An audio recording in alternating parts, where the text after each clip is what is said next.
প্রিয় বন্ধুরা, আজকে একটা বিলাতি খেজুর গাছ দেখাচ্ছি। দেখো গাছটাকেও কত সুন্দর লাগছে বলো তোমরা।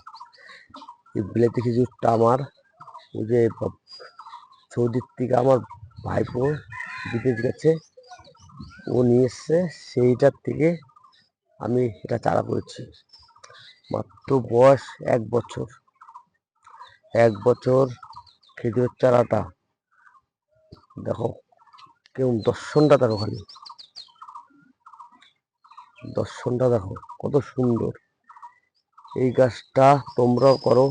যেই দোকান থেকে কাঁচা খেজুর আছে না, কাঁচা খেজুর পাওয়া যায় দোকানে, সেই খেজুর এনে খেয়ে চারাটা চারা করতে দেবা, তখন দেখবা গাছ হয়ে যায়।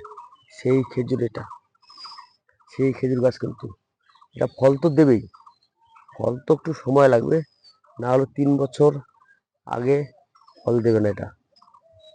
3 বছর, 3 বছর পরে এটা ফল দেবে। এই গাছটা আমি একটু বড় জায়গা লাগাবো, বড় বড় জায়গায় লাগানোর পরে এটা ভালো ফল দেবে। আরও 4টে চারা আছে আমার নিচে, সেটা ওইভাবে করেছি। ফল না দিয়ে যাবে কোথায়? ফল তো দিতেই হবে, খালি খাবারটা টাইম টু টাইম দিতে হবে। আর এখন গরম পড়ে গেছে, গরমে জলটা ঠিকঠাক দিতে হবে। সব গাছ জল না দিলে ভালো হবে না।